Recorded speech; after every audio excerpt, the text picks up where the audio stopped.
Hello, everyone. Welcome to episode 36 of the Atlantic Bushcraft Adventures. Apologize for being a little late today, but I was running a little behind. I had some issues here at home I had to address with my bathroom, but all is good. We are up and running. Things are good, and tonight we're going to be talking about adding some comfort to your sleep. And what we kind of mean by that is not just for cold weather, although we are going to talk about cold weather because that's just coming around the corner. It's just in general, how do you add a little bit of comfort to when you're out there sleeping in the bush? So, what's your thoughts on that, Ben? And I'm going to send out our link here. Well, like I said, we're going to talk a bit about heat. And I mean, I think that being warm and comfortable is a big part of it. You have to be dry, is the other part. If you're wet, cold, like we've said before, that's just miserable. So keep yourself dry. And for that, like with our hammocks, you're keeping yourself off the ground. Or if you're sleeping on the ground, you want some kind of mat or tarp underneath you for that. To stop the moisture, but also something to stop the heat from being lost below you. With the hammocks, I know you've tried them out a couple times now. The underquilt makes a world of difference. Wouldn't you agree? Yes, 100%. Underquilt is the way to go if you are hammock sleeping. But we'll talk about that a little bit more here in a minute. But it isn't the only method, and there are lighter and potentially less bulky methods that work adequately well. They have the drawbacks, don't get me wrong, but the one I've mentioned before, and I may have even shown, is, and I'll show it here, and we'll talk, because I know this is a podcast, but anyone who can see this would know that it's one of those windscreen reflectors you put up in the hot summer days to keep the sun from making the inside of your car too hot. Take one of those and lay it underneath you. It's got a reflective side. Put that up towards you. Put the other side down. Usually like a pattern. This one is pretty flowers. Because I'm a man. That is dirt cheap at Canadian Tire. When I bought them, I bought a bunch of them. $2-3 a piece. I think I paid for them. They go for a bit more than that normally. But that thin layer, and it's not very thick at all. It's probably a little more than an eighth of an inch. It's definitely not a quarter. That piece of material, that reflective, will reflect a lot of heat back at you and will stop the wind from actually kind of getting to you. So something like that underneath you. And I think it would work equally as well on the ground. You lay that out on top of your mat or whatever, it's going to give you a world of difference. So that's something that's, I mean, they don't weigh much. I could weigh this, but honestly, it's going to be a couple ounces, a few grams. It's not much. Oh, yeah, they don't weigh anything. I mean, I think you could pick those up at the dollar store. I have seen them there at the dollar store, and I mean, for $4, you can't beat it. Like you said, it has that reflective material on the back, which genuinely reflects your heat back at you. So not only just for a hammock, if you were sleeping on the ground with a ground mat, couldn't you throw that kind of in between like the ground mat and you and your sleep bag again, just to add another layer of warmth? Oh, I definitely think that's a good method. You lay that, say, between just below your neck to just above your knees. That's about all this is really going to reach. And that's what you've really crushed the insulation out from under you anyways. This will give you quite a few more degrees in your sleep system. Something like this, reflecting that heat up, protecting you from the cold ground or the cold air underneath you, that's going to make a world of difference. That's going to definitely increase your comfort, and it's a natural barrier for the wind in the hammock. It's a natural barrier for moisture on the ground. It's definitely going to protect you in a few ways. And like I said, it is a bit bulky. I mean, they're not super small. I mean, this one's probably about 2 feet, 27 inches wide. About. Yeah, as you hear the tape stretch out. 5.5 inches wide, all folded up. And it's under 1.5 inches thick. So it's not big, and it'll fit in most packs, or you can strap it to the outside. You don't have to worry about it getting a little damp. You can wipe it off.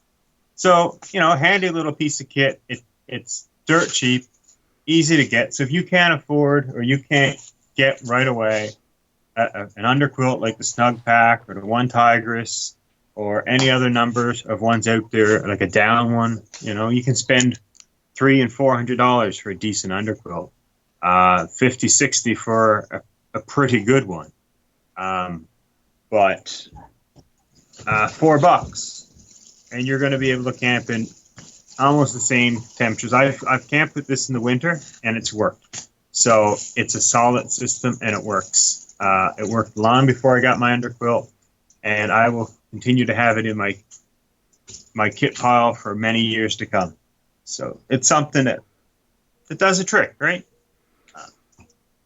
Yeah, no, for sure. So the big thing to take from that is you got to get some sort of barrier between you and where you're sleeping. So if you're sleeping in a hammock, you need to get something between you and the bottom of the hammock, be it, like you said, the snug pack, some sort of underquilt, or some sort of pad, or something to break that wind and that thermal loss. If you're on the ground, same kind of idea. Like the ground itself, especially in the winter if it's cold and frozen, that's going to pull a ton of heat out of you. It can. I mean, there's your standard Walmart foam pads. Canadian Tire, you can buy these. They're $20-$30, I think, for the ground. They work really good. You pair that with that reflective blanket, and you're going down deep. You can go really low temperatures, and this is really going to protect you from the ground. So that's a couple of methods underneath you. You can use these in the hammock too.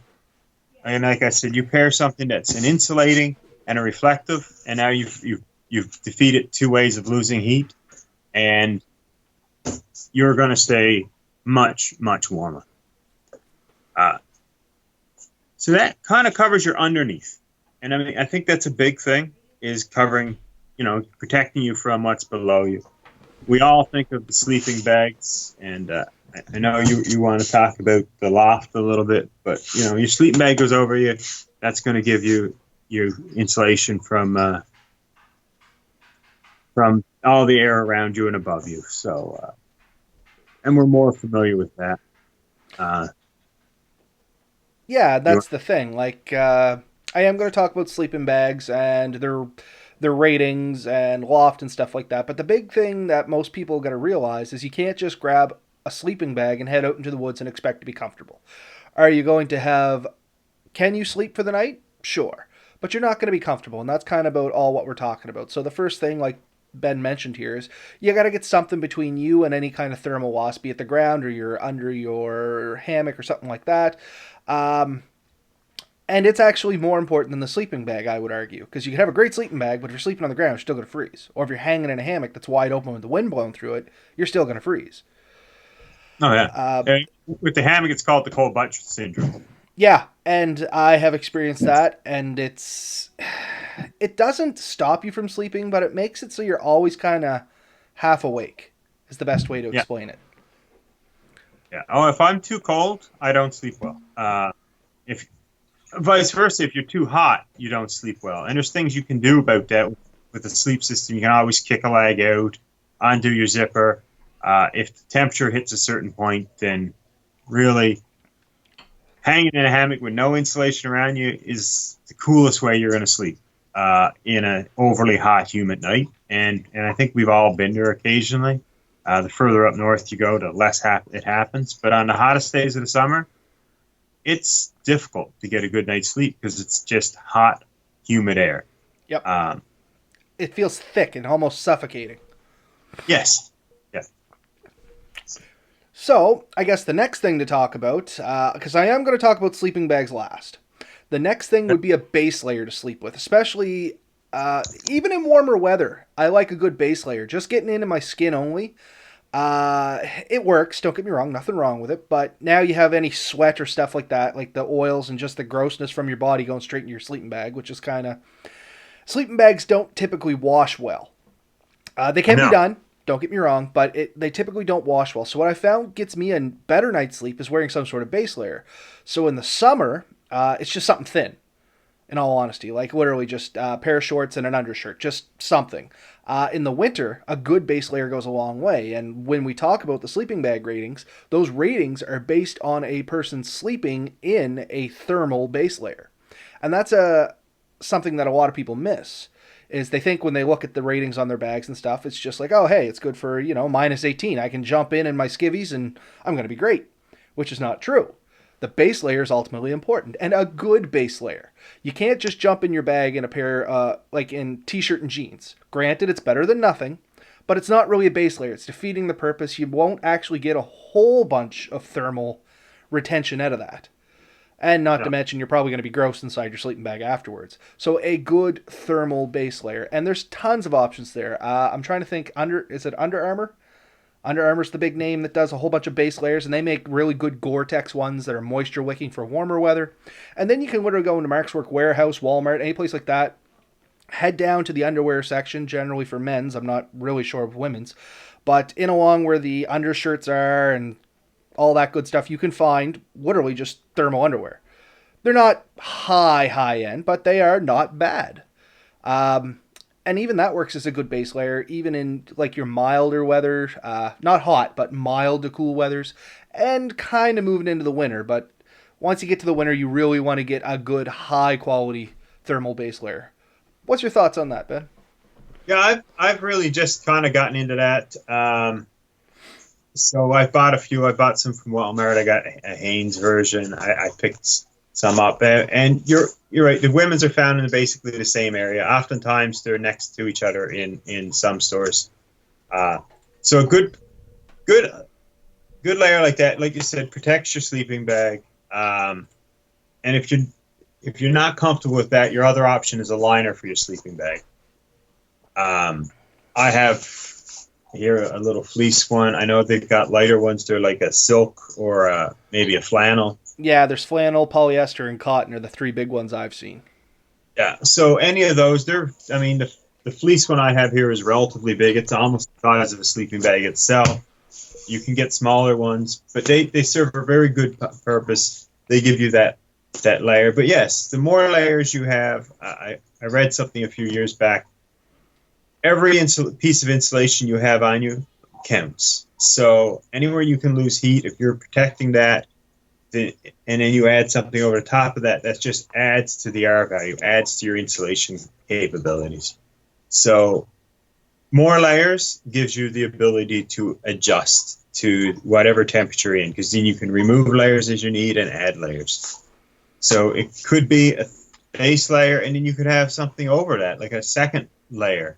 But it should be something that you didn't wear all day. If you're in the woods all day, walking and hiking, you're going to get moisture on it, you're going to get dirt and stuff on it. You don't want to pull that into your sleep system.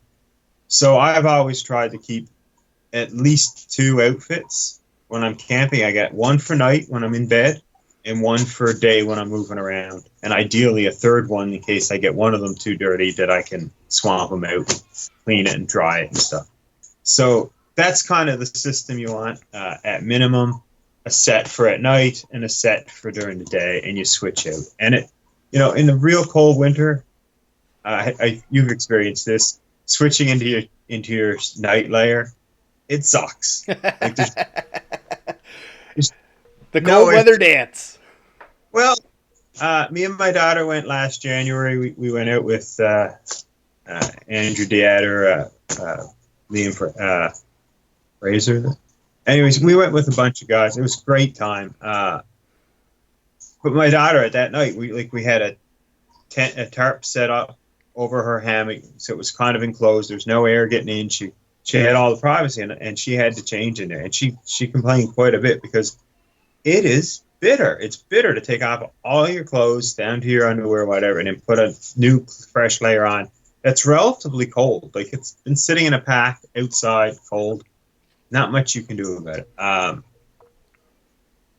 But there is one thing that I've done, and I don't know if you've tried this, is to try and find ways to pre-warm it. And like the little hand warmers, like these serve multiple purposes for me. I'll take one of these, open it up about an hour and a half before I go to bed, and throw it in my sleeping bag. I'll also toss the clothes I'm going to put on in there around this. So this is sitting in there, it's heating up, and when I go to put that clothes on, it's nice and warm. I'm not putting freezing cold clothes on, because once you get into sleeping bag. Contrary to popular belief, a sleeping bag produces zero heat. Yeah, it only retains heat, and that's another point I was going to cover, but perfect time. It's Yeah. a little blurb. As you said, sleeping bags don't make heat, they keep your heat in. That's how they work. You get Mr. False names, things like furnace and flamethrower, and they stick all these names on these sleeping bags, but none of them produce heat. They can't. There's nothing in them producing heat. You are the furnace. And if you're frozen when you get into the sleeping bag, it's going to take that much longer to heat your sleeping bag up. So you want to get into the bed, especially in the winter, kind of warmed up. Like do some exercises, some jumping jacks, running spot, build up a little bit of heat. But you don't want to Not sweat. not to the point of sweating, and that's exactly where I want it to go. And thanks for bringing that home because it's important. You do not want to get to sweating. You do want to get heated up. If your toes are cold when you get into bed, it's a good chance they're going to be cold for quite a while. But if you can get yourself heated up and warm and then jump into that bed nice and kind of warm already, the sleep system is going to heat up relatively quick. It's going to retain that heat, and you're going to sleep better all night. Like I said, something like this helps, boosts one of these. This one's 18 hours. I picked up a bunch at Princess Auto the other day, 14 hours. These will get you through the night, no problem, people. Yeah, I was going to say, most people don't sleep 14 hours during the winter. You're No. lucky to get 6 to 7 hours sleep a night. Let's be realistic. Well, in the winter though, man, like it's dark at 5:30 now. Yeah. And it's not really bright until like 5:30. So if you're out there and you got your little bit of a campfire, but after it gets so dark and you've been up doing stuff all day, you kind of say, well, I figured I'll just go to bed a little early. I've often done it. I'm sure you have. Oh, heck yeah. I stay up late normally. So this is the thing, when you don't have a ton of light and you're really working for the light you are getting, you might sleep a bit longer. And you get in that bed, it's nice and comfortable. It's kind of tempting just to stick around, right? No, and I completely agree. No, most times in the woods, I do go to bed earlier than I would at home. I tend to wake up about the same time, so once again, I'd probably be awake around 5. And yeah, it's not really light then, but I find in the morning I'm less likely to wake up and go, it's still dark, I'll just go back to sleep. If I glance at my watch and I know it's past 4 o'clock, I'm like, crap, I'm just going to get up. That's just me, though. Yeah, and everyone, to each their own there. Sometimes when I get up you're right there with a few people, or the first one up tends to want to get up and say, well, forget, I'll get the fire going and stuff. And, if there's people in there that's in the coffee and tea, make sure there's some water boiling so when they get out of bed, there's something warm there. And it's awful nice. The other options to have a lot of people do this is breakfast in bed. They'll have a stove right next to the hammock or right next to the bed. They'll light that thing up. They won't even really crawl out of bed. They'll get a cup of coffee on the go. And once that's nice and warm and they got that coffee to drink, they'll get up and drink that. And that'll help get them warm right away. So that's a comfort in the morning, but it does help. No, for sure. And that was kind of another point I was going to make, is have a nicety for the morning, like the cup of coffee or something. So you already talked about it, so I'm not going to hit it any more than that. But if it's something, if you have the availability, like one of those little butane stoves or something, if you can make that before you get out of your sleeping bag, don't ask me why, it makes you feel better, more rested. Like you have that, like you said, that little bit of warmth just to get up and get yourself going. You don't feel as tired for some reason. Maybe it's the caffeine rush. I don't know, but that is a nicety. Another thing I'd like to talk about, where it is part of the base layer, is sleeping footwear. And there's 2 kind of thought processes on this for what it's worth. One is layer up socks, which is what I did the last time I rode. I just threw on a pair of tube socks and then a knitted pair of wool socks over them, and my feet were great all night. But there's another option out there that I just kind of seen, is you can literally get what's called tent slippers. Have you heard this term before? They look like ski pants for your feet. And apparently those things are supposed to be great. You could get down booties. Yeah. And I think that's what these were, actually. They're fairly expensive. The ones I was looking at were like $60. And I got a set of wool socks, and I've never been cold. So I was like, it's a nicety. I'll probably never get it. But if you do have that option available to you, I'm sure they would be marvelous, because nothing would stick to the bottom off them like wool socks. The worst part about getting out of a hammock in the mornings, especially in the winter, If you don't have some sort of mat down or something to put your feet on, it's going straight onto the ground. Oh, I always have my shoes laid right there, right where I get out and I get up, my feet go right into boots. Yeah, see, so I try to do that, but a lot of times I'll take my old socks and I'll put them over my boots and kind of hoop them over the top so nothing can crawl in them. During the snow months, not so big of a deal, but during the other months, I've had like slugs and stuff like that end up in my boots, and it's just a gross feeling. So I always tend to have something over my boots, and I kind of got to do that fumble, and I always end up putting my feet on the ground.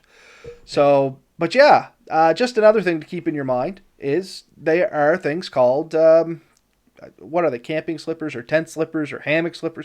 Anyway, they're like Ben said, they're down or synthetic or something, and they go over your feet, and it's like a pair of ski pants. Nothing sticks to them, and apparently they keep you toasty warm. I actually first seen them in one of Jeremy's videos. Can't remember which one it was, but I seen him wearing them, and I'm like, what in the heck does he have on his feet? And I started doing some research.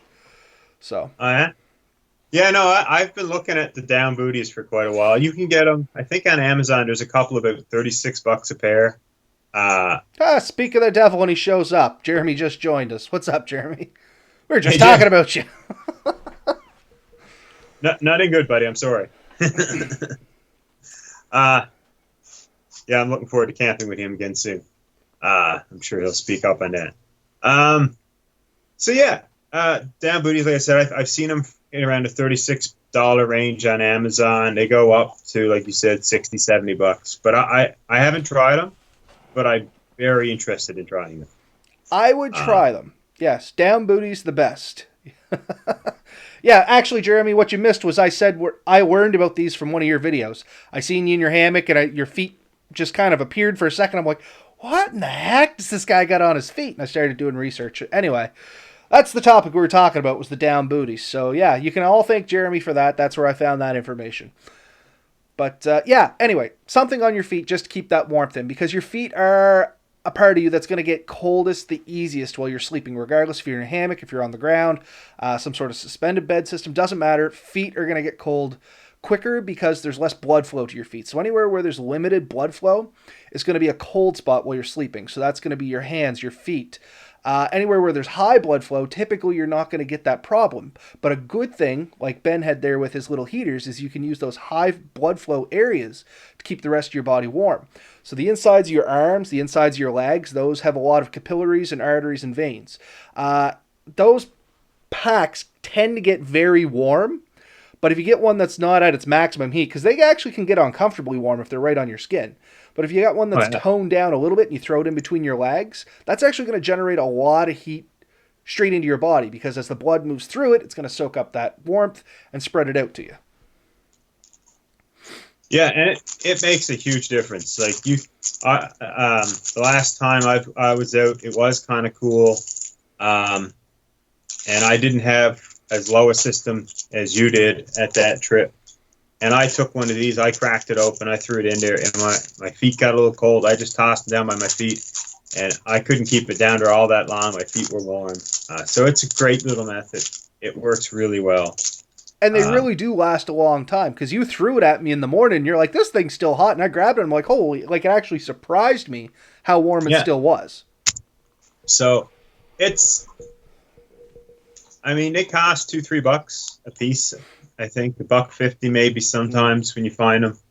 So they're not super expensive. And when you're getting out there and you know that it's going to get you, through the night better, it's worth it. The other method I've seen that I think works pretty good is the Nalgene bottle trick. Have you seen this?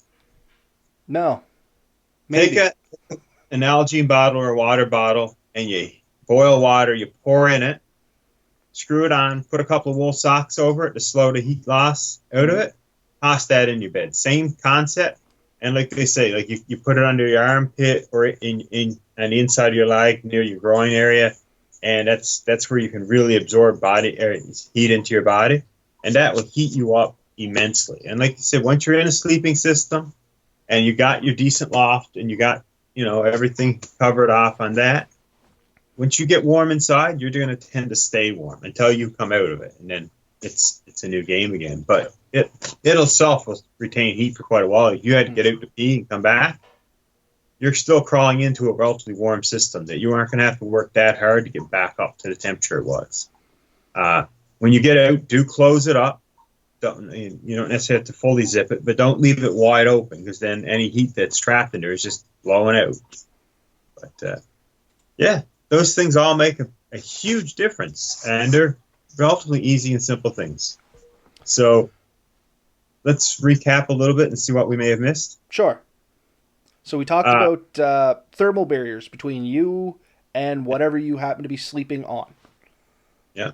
Layering clothing onto yourself. So at least the base layer, socks. I often carry, we didn't really talk about it, mitts and a hat. Yeah, I'm not big on the mitts, but I do wear a hat. Yeah. But these are things that, areas that you can lose a lot of heat from. And if you're cold, you're cold. So do what you can to heat it up. A pair of mitts, a good hat. My newest sleeping bag right now has a decent whole hood system. Mm-hmm. But many of the ones I've had over the years and quilts, like if you're using top quilts, don't necessarily have that wrap around your head thing. A hat or I've had the whole face ones, the ski mask. Ski mask style thing, yeah. I've used those. So those things all work. One thing, have you seen this, the frost rag? Don't think so. What do you mean by frost rag? So in the winter, in the cold months, your own breath starts to become your enemy. Yeah. Because you want to keep moisture away from your sleeping system. Well, there are guys, I've watched them do this. They actually take a rag and they sort of tie it from their neck out. So when they're breathing, their air hits that rather than a sleeping bag. Makes sense. So you're laying in a hammock, they'll have it like tied up sometimes, like to the netting or to the ridge line type thing, and it drapes down. Frost bib is what Jeremy's calling it. Yeah. Well, it'll kind of catch your moisture and it'll be frozen. Like you get out in the morning, it'll be stiff and just covered in frost. But that's moisture that didn't get to your sleep system and starts robbing you from heat. And I could see where that would work, because I know as a guy with a beard, I'm sure that you've experienced this yourself with a beard, you can actually freeze your face. Like, it may not get to your skin, but I've actually had, like, icicles hanging off my mustache. Oh, yeah. I've had them off my mustache, my beard, my eyelids. Never had them off the eyelids. That's kind of cool. Or terrifying, whichever way you want to see it. I used to do flyers in my hometown in Newfoundland, and it's up on a plateau, the Buckens Plateau, and it is frigid cold up there, and the wind coming by. I've seen people's eyes literally frozen shut, like you'd have to like push their warm hands on them and melt the ice off your eyebrows and eyelids just to get to see again. So it can get bitterly cold. I can't imagine people further up north how they deal with it. But yeah, do not, and this is a common thing. I do it myself occasionally. You get really cold and you pull your whole head inside your sleeping bag and you're breathing inside your sleeping bag and you're really not doing yourself any favors because you're trapping moisture inside that's going to cool down and it's going to rob heat. So you do want to keep your breath out of your sleep system. As much as it feels good for a short period while you're doing it, it's not a good thing. It's more hazardous than it's actually worth. So I guess we covered our thermal barriers, our base layers, our underclothing. Might as well get to the meat and potatoes, your actual sleeping bag, blanket, or whatever, right? So the important thing is whatever you're using, be it a blanket, quilt, sleeping bag, match your sleep cover with the temperature you are outside. Don't go get a minus 23 sleeping bag and go camping in the middle of the summer. You're going to be uncomfortable. And same as the other way, don't go get a summer bag, which I was guilty of the first trip we went out, and go sleeping in the winter. You're not going to make it. So there is a rating system to these sleeping bags, and we touched on it very quickly last week. And I'm going to get into it. I'm just going to recap it for this week because it could almost be a whole thing on its own. But there is a rating system to sleeping bags, and most people know them as the comfort, limit, and extreme zones. So your comfort, and I actually have this up, and this is there is a testing method to this. So what the testing method is, and this is your ENISO testing protocols. They're developed in Europe, and they're for testing sleeping bag qualities and ratings. What they do is they take a mannequin, and they put a base layer on it, and this mannequin actually generates body heat. It's the same as a person would be, and they put a base layer on it, and they stick these little thermal probes on the mannequin under the base layer. And they shove it inside the sleeping bag, and they put it inside a cold chamber. And they keep decreasing the temperature. It's so many degrees over an hour. And they wait until the temperature starts dropping on these thermal probes. So and that's how they set their comfort, their limit, and their extreme. And what a comfort is, your comfort range, this is and I'm not being sexist on this. This is literally the words off the website. Comfort range, this is the temperature range where a standard woman is comfortable. According to the ISO standards, she is not feeling cold, in a relaxed posture, and comfortable. So your transition range or your limit, here's a standard man in a situation of fighting against cold. Postures curled up inside a sleeping bag, but in thermal equilibrium. So they're not shivering, but they're not sweating. This means that somewhere within this range is likely your best performance limit of your bag. So even the standards are telling you like your limit range is literally all you should be looking at as your maximum limit. And then there's the extreme range, which is what everybody looks at when they buy their sleeping bag, because generally they advertise their extreme range. Yeah. And the extreme range, per the AN ISO standard language, in this range, a strong sensation of cold has to be expected. There is risk of health damage by hypothermia. A sleeping bag should only be used in this range in an emergency for no more than 6 hours.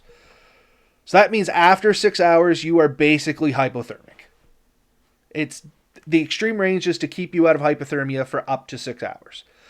So when everybody out there listening, if you're grabbing a sleeping bag and you're like, oh yeah, mine's good down to minus 24, realize at minus 24, even wearing a base, I bumped my mic, even wearing a base layer, because all of these are tested while wearing a base layer, you're going to get hypothermia after 6 hours. You're not going to be warm, you're not going to be comfortable, you are going to be hypothermic in 6 hours. Keep that in mind. If you take nothing else away, that's an important fact. So even in your limit, you're still going to be kind of cold. You're not going to be shivering, but you're not going to be super comfortable. So keep that in mind too when picking a sleeping bag for your temperature ranges. So it actually is a little bit important to look at all three of your temperature ranges and know what you're going to get into. Because my sleeping bag, it's good for minus 18. But that means at minus 18, wearing a thermal base layer in 6 hours, I'm running the risk of hitting hypothermia.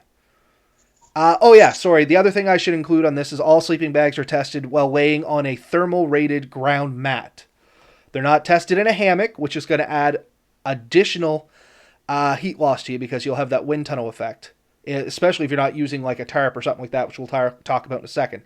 But it's all tested with a thermal rated sleep pad. So, some interesting information there, if nothing else. Thermal rated sleep pad. Yes. So Ben does have a thermal rated sleep pad there. You did talk about it a little bit last week as a new piece of gear. And you found it worked pretty good, right? It did. I slept in the hammock with just this underneath me, no underquilt, and just in my new winter sleeping bag. And it hit -4 that night, which was a lot lower than it was calling for. And I was comfortable. I did get out because I woke up. It was 4 o'clock, and it was time for me to get up, really. Or close enough that I wasn't going to go back and sleep and have to have someone come wake me up. So, yeah, something like that, it does make a huge difference. Something underneath you does make a huge difference. Where you talk about the extreme, if you're going to the extreme in your sleeping bag, you probably would want to boost it with at least one, if not multiple, of the methods we talked about. Maybe one of those hand warmers in there to help add to the production of heat inside. Get a like a liner, like this fleece liner. It says 12 degrees. I assume 12 degrees Fahrenheit, but still 12 degrees is 12 degrees of something. That's 12 degrees boost. So if this is a minus, or say a 20 degree sleeping bag, I can now go to 8 degrees and have the same level of comfort with a good liner. That makes a huge difference. So something like that. When you add layers, I think you've used the same thing that no, maybe you haven't. The down blankets from Costco. No, I asked you to look for one for me, but I don't think they sell them anymore because I see them online going outrageously priced. Jeremy agrees with you too, highly recommending a layering system.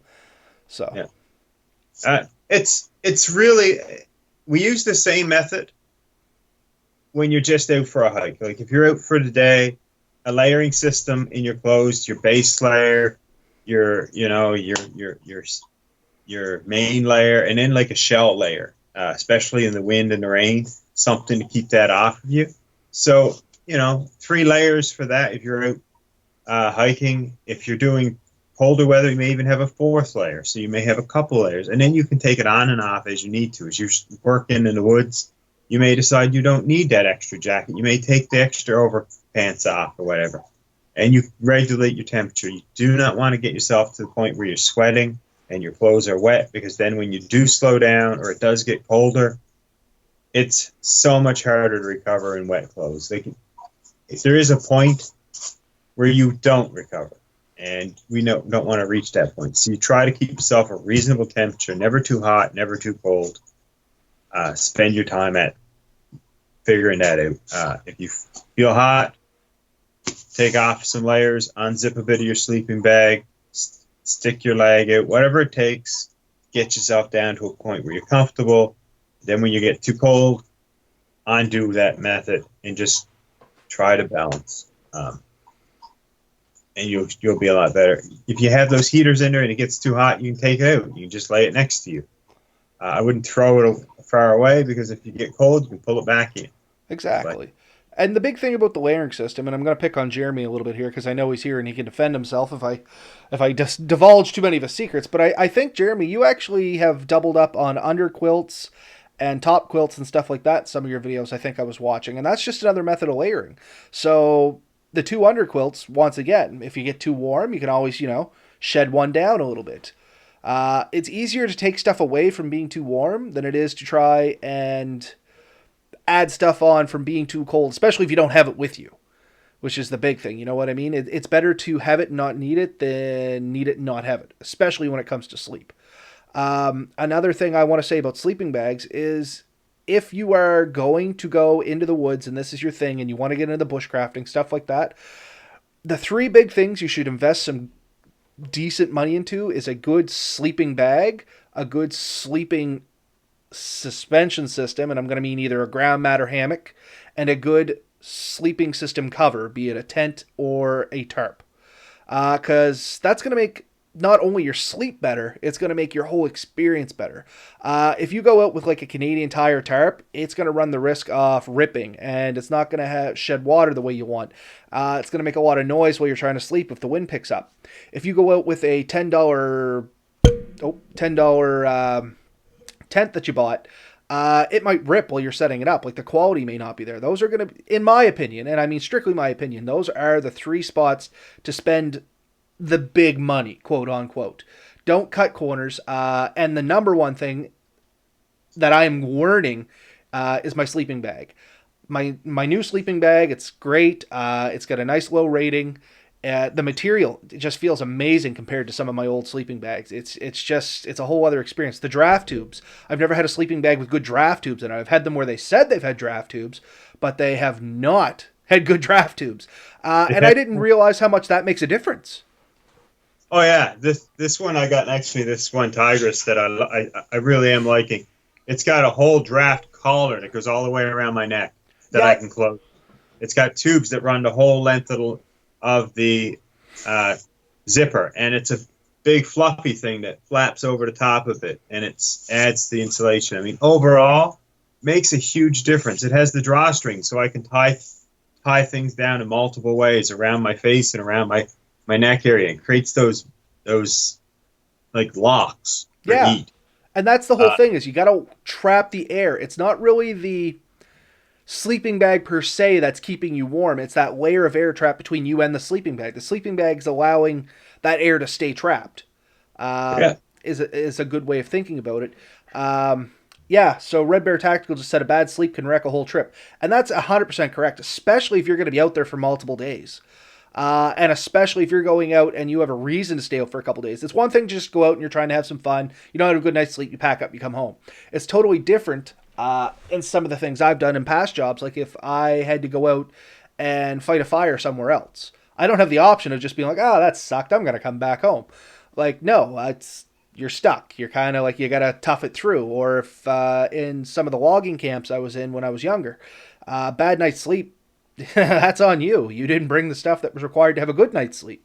A search and rescue. I don't know if you guys have ever stayed in the woods or anything like that, but I imagine if you were doing multi-day searches and you had a bad night's sleep, your whole day is going to be wrecked because you still got to trudge through the woods. So a good night's sleep is incredibly important to your entire experience being out in the woods.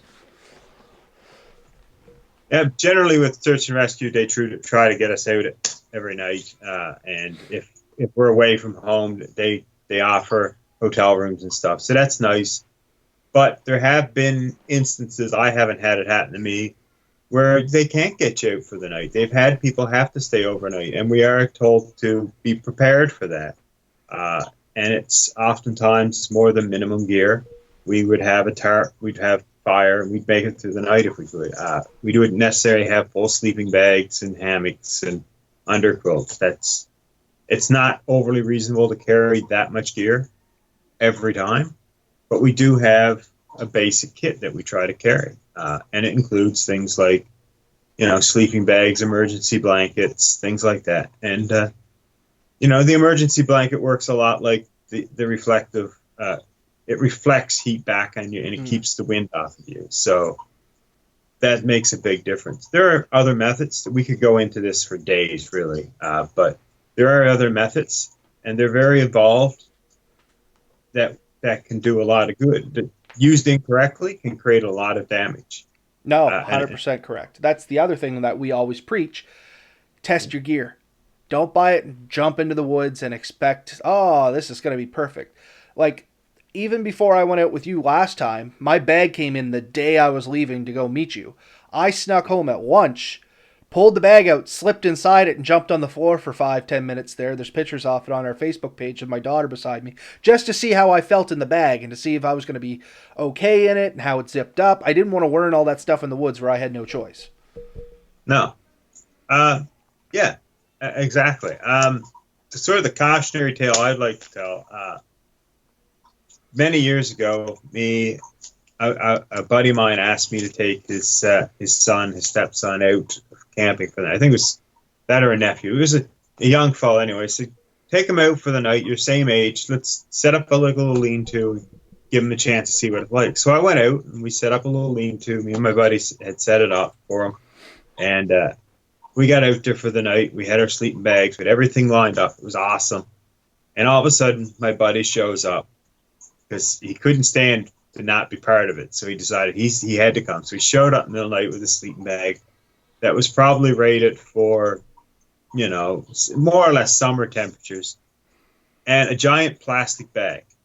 And the plastic bag actually can do a lot to increase your temperature surprisingly well, but it's very dangerous if used incorrectly. He put his sleeping bag into the plastic bag, crawled into it. Sleeping bags have a certain ability to push moisture out. It'll draw some moisture from your body. It will pass through the sleeping bag and get out. If you put a plastic bag over the top of that sleeping bag, it can no longer breathe at all. All moisture that your body produces, and it's producing moisture all the time, it's trapped in that sleeping system. With a down blanket, that's even worse than a synthetic, but it's going to start to cause your insulation to clump up. That vapor is going to start to freeze. And this guy was very lucky he didn't freeze that night. Very lucky. In fact, his sleeping bag was stiff when he woke up in the morning. Like, you could stand it up against a tree. Yeah, that's dangerous. He sweat quite a bit that night, and ran quite a heavy risk there. There is a method, I think it's the vapor barrier method it's called. You can look it up. But essentially, with that method, and I may have talked about this in one of the early episodes, but if you take like a latex glove and put on your hand and put a pair of gloves over it, your hand will be quite a bit warmer. And the method with that is it traps that moisture right there next to your skin, and it kind of helps keep all air from evaporating off your hand, all that moisture. And that'll keep you warmer. But you want a thermal layer to protect you over the top of that. If he had taken that plastic bag, put it over himself with the minimum amount of clothing between him and that bag, then got in a sleeping bag, he'd actually be quite a bit warmer. He would be clammy potentially. It would be less comfortable. But it is a method that can be used to get you at a much lower temperature with less gear. Do understand it's not going to be a comfortable night. You are going to be clammy. The plastic bag's going to stick to you, and you're going to be damp, and it's not going to be super comfortable. But you will be warmer. So it does work. It's something to think about. I'm not going to say experiment with it. Honestly, I think you're better off just going with multiple sleeping bags or using one of the other methods we've mentioned. In an emergency, it's something that can be used. If you have the ability to do this and nothing else, give it a try. Yeah, for sure. It's worth looking up and making your own opinion on. Yeah. Josh asked, what's a good price to pay for a tarp? Might as well talk about tarps now, just we are running up in time, and I want to make sure I answer his question. I actually did a budget tarp the first time Ben and I went out, and it's what I call a budget tarp. It's more expensive than like a dollar store tarp, that's for sure. But I think it was 40 or 50 bucks, Ben, is when I bought it. And it wasn't a bad tarp. Like, I still use it, and I'm pretty satisfied with it. There's things I'd like to do to it to make it better.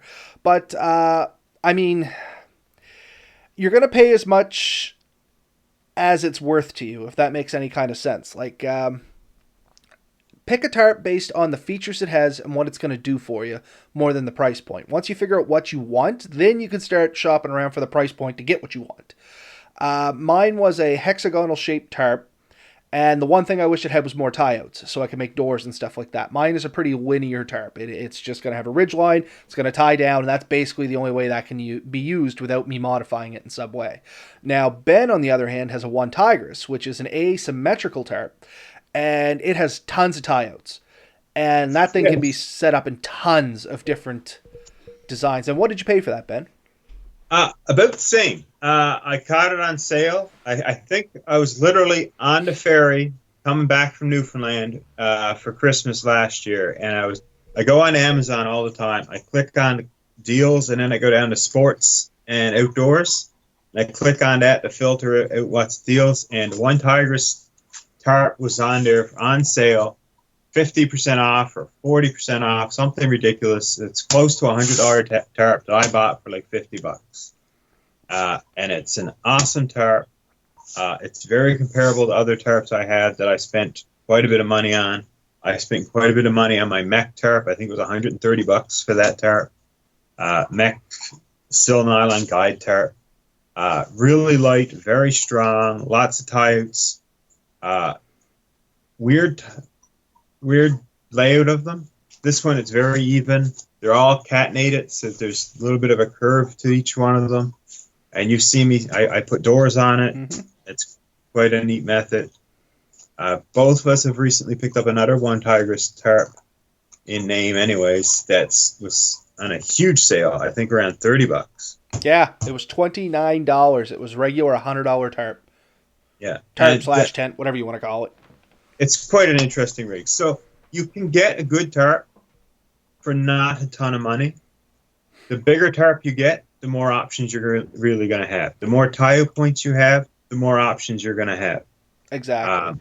And at a certain point, don't buy the smallest tarp you can find either. If you're going ultralight, that's one thing, but you are going to find a little bit of appreciation with a little more room under your tarp. You can pitch the sides straight down and keep like inside your shelter small.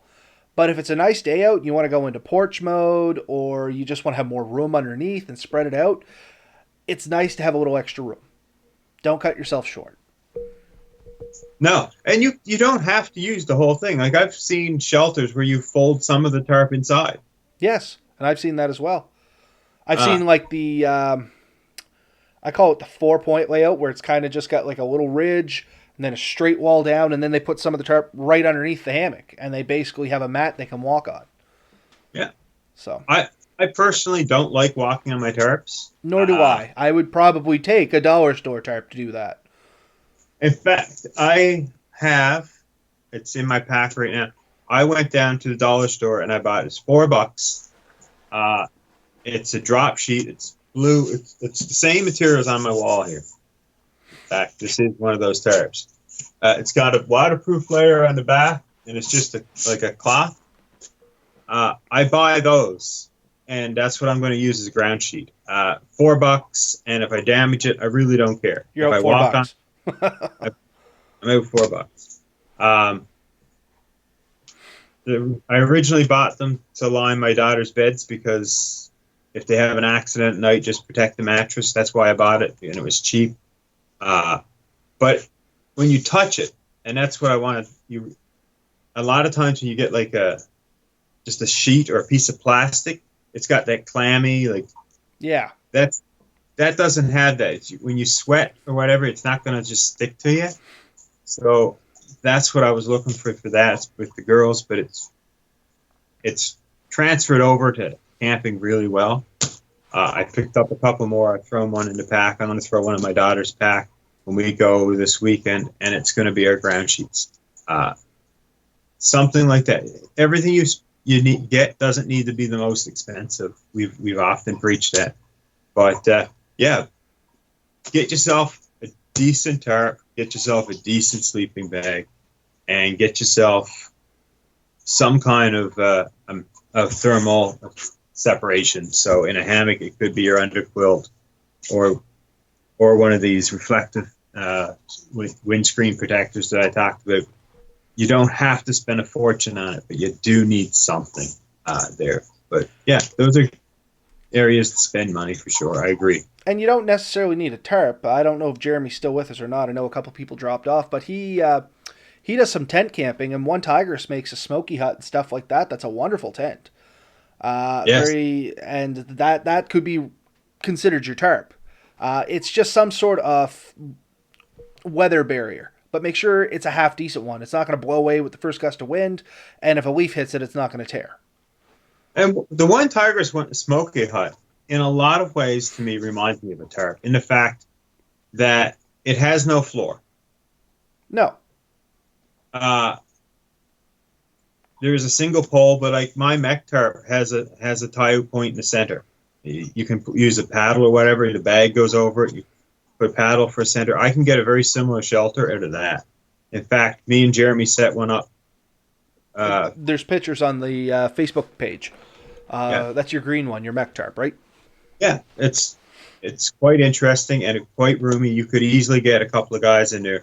Tarps that mean you picked up the tent tarps. They have zippers on the end, which is kind of neat. Similar end-up idea. It's designed to go over a hammock, but you can lay it down on the ground. You can easily sleep a couple of guys in one of those. Maybe even get 3 people in there if one of them is a kid or something. We are thinking of modifying them. We can talk about this, I think. Yeah, go for it. We're going to modify them maybe and see if we can't get a stove in one. Or 2 of them. So things that we're going to work on. But yeah, some kind of shelter. Protect yourself from the elements, from the rain, from the wind, and that any heat that you've released in that area will sort of stay in there a bit. It's always going to be a few degrees warmer under your tarp than it is necessarily out. And in the summer, on the hot days and the sun's beating down you, it's shade, and it gets you a few degrees cooler in that sense. Yep. Just lift your sides up so you have some airflow, and in the colder weather, pull them in so you have less airflow. Exactly. No, go ahead, sorry. It's just a very customizable shelter system. Tarp is probably the most versatile shelter system you're going to get.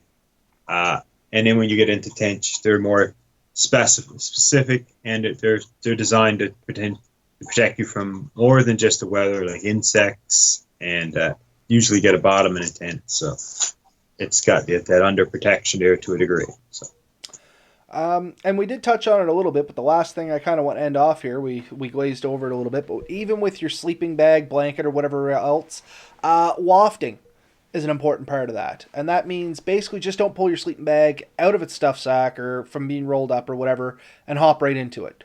Ben mentioned last week that when he gets to a site, and I'm pretty much the same way, make it one of your first things to do is to set up your sleep system. In our case, it happened to be the hammock with the underquilt and the sleeping bag in it. And then we worked the rest of the day, and that gave that time to actually waft up for the compressed insulation to spread.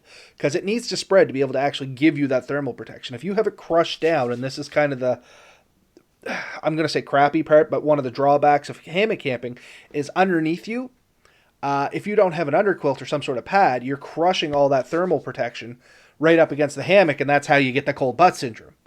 Because Yeah. it's not really offering you any thermal protection anymore. So you have to waft your stuff. And we talked, Ben mentioned it last week. You had yours in the dryer with some tennis balls to try and just loft it up. It was a brand new bag. You didn't know how long it had been stuffed in that sack. Could have been sitting on a shelf for a year, 2 years, month, week, doesn't matter. But it was compressed for an unknown amount of time. And you threw it in the dryer with some tennis balls on a low setting, right? Yep. And all Oh, it I does turned is, sorry.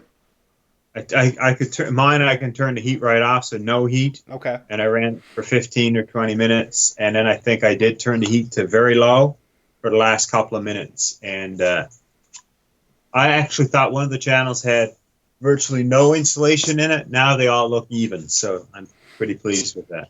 So that's an idea that you guys can take. In the case of wool blankets and stuff, no, they don't waft too much, but you still want to spread them out and let all those fibers just kind of not be compressed. It will actually, in a sense, waft a little bit.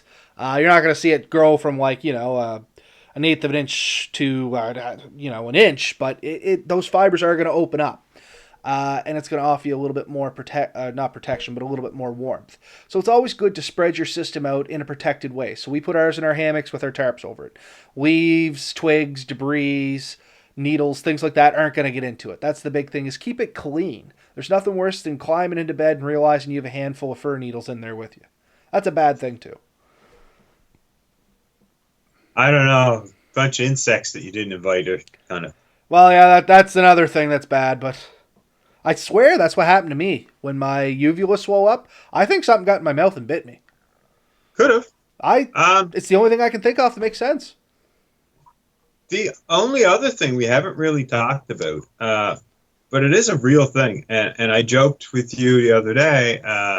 Was it the three-dog night? Yes.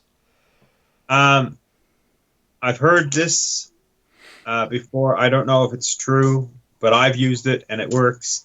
Body heat. It can be another person or a dog. I have a mid-sized dog that I take camping, and she loves to cuddle.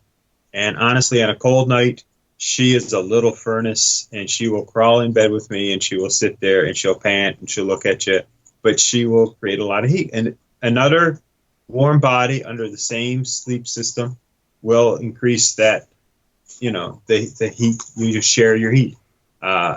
In an emergency, if you're to the point of freezing, it doesn't really matter who it is. If you crawl in with somebody, you're going to be warmer. Ideally, I mean, we'd all like it to be our partner or whatever. No judgment here of who it happens to be for you, but if not, in a point of emergency, and they've done this in an emergency situation, they've actually they'll look for the biggest guy, and I'm not picking on guys, but the biggest person, somebody who's got generally well overweight, and they'll if you got somebody with bad hypothermia, get them down to their skivvies, get the other person that's freezing up against them and wrap them in blankets and let him heat up that other person. I mean, it could be a large woman. It doesn't really matter. This is a life-saving situation. Yeah, it doesn't matter if you're dead, right? Yeah, that extra body mass and size, there's a lot of heat energy in there, and it's going to take a lot more to suck the heat out of that person, so they can handle more of a loss in a way, right? So that's something that you can do. But I've heard it said before in I think both in Australia and up north, the natives would actually take their animals in the sleep area with them, and that increases the heat that's available. So they'll share the heat. It helps protect the animal. It helps protect the person. But any type of body heat will increase the survivability of the situation. Something to think about. And we'll talk more on this. But Yeah, I think that's a good spot to end it for tonight. So, any last thoughts you had there, Ben, before we start signing it off? no, because I'm going to go right into something else we talk. Yeah, that's kind of where I'm at. There's a bunch of things I want to bring into it, but I'm like, we're running up in time, and it's another good show idea. So Yeah. I think that's going to be it for us tonight. You can see along the bottom here now, you have us on Facebook, Twitter, and by request, we are now on Instagram. We have that up and running. The website's somewhere there in the middle. I don't know which side it's on here. And then on the far side, you're going to be able to find the actual podcast, audio only, on iTunes, Spotify, and Google is where we are putting it up. But we mentioned this last week. We are on almost every major podcasting service at this point. Not necessarily by us broadcasting it up there, but somehow we have trickled into it. So whatever your case may be, feel free to look us up. Look at some old episodes if you're first-time listeners or returning listeners that missed our previous episodes. You can hit our website, atlanticbushcraft.ca. It's going to get you to all of those same sources. And be sure to like and subscribe to our videos here on YouTube. We are on our trek to try and get 100 subscribers. So if you could help us out there, that'd be great. Spread the word. We'd much appreciate it. And as always, we'll see you next week. Be sure to test your gear. As Gary said there, he's going to, he said test everything, and then he said he's going to take a smoky hut out there for the weekend. But be sure you test your stuff before you go out and rely on it. This time of year, it's real easy to get out in the woods and underestimate something and get yourself into a lot of trouble. So we want you all to be out there, get dirty, but play safe. Anything else, Ben? No, I agree 100% with what you said. Looking forward to seeing you guys next week. I'm hoping to be out this weekend having some fun. I'll probably report a bit on that next episode, and we'll have another topic for sure. Maybe a continuation of these type of topics. But whatever it is, it'll be good. Come join us again next week. Thanks. For sure. And if you guys have ideas, let us know. All the information can be found on the website. Have a good night, everybody.